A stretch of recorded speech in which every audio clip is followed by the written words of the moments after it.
The Edinburgh thug Craig Mackenzie belonged to a gang of rough youngsters who congregated at Hawks Hill Court Estate, situated in Restalrig, North Edinburgh. In March 1993, when he was 20 years old, he and his friends Alexander O'Brien, James Reed and Stuart Tuckey decided to go out for some fun. They met 25-year-old Dave Edwards, a brain-damaged drug addict who they used to bully and fed him a mixture of alcohol and drugs, with an added measure of sugar to upset his diabetes. Their intention was to make Edwards entirely oblivious to his surroundings before taking him up to Colton Hill, which they knew would be a pick-up spot for homosexuals, and sending him to the highest bidder. Since the Edinburgh homosexual cruising community did not go for such perverted practices, the thugs went home disappointed. They discussed selling their Dafty Edwards to the London director of snuff movies for £30,000, but their contacts in the cinematic world were not sufficient to make such a deal, so they took him home to a flat in Hawk Hill Court, where they kicked and stamped on him to death, just for the fun of it. After the gang of thugs realised what they had just accomplished, they took the body away from Hawk Hill Court and buried it in a shallow grave next to a disused railway line near Restalrig Road.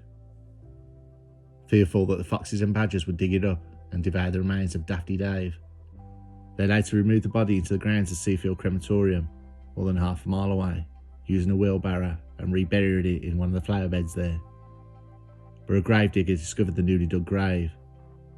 The police were called in, and the gang was soon tracked down and arrested. They stood trial for murder at the High Court of Edinburgh in July 1993. The case attracted a good deal of newspaper interest, and the young gangsters were likened to Burke and Hare for their callous disregard for human life. In the end, Mackenzie and Reed were found guilty of murder and sentenced to life imprisonment. The other gang members were given custodial sentences. In prison, Craig Mackenzie seemed to have become a reformed character.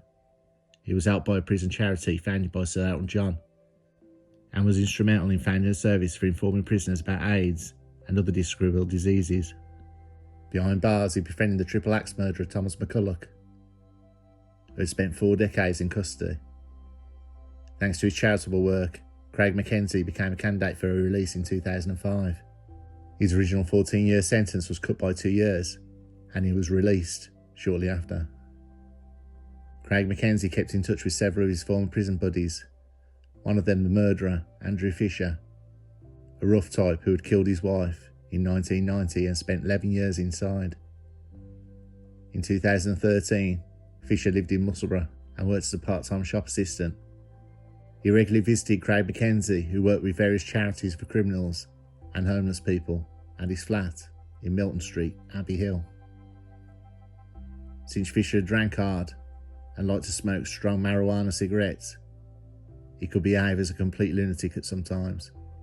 One day in July 2013, he went to Edinburgh to help Craig Mackenzie with his charitable work. Returned home, he looked like he had been drinking hard, before he got stoned by smoking 2 of his potent joints.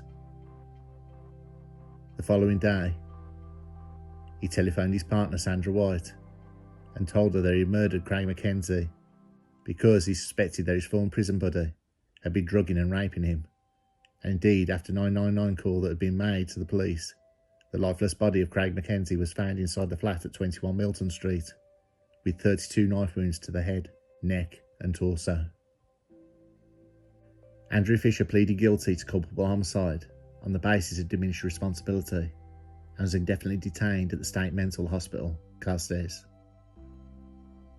where he hopefully will be restrained from causing any further mayhem.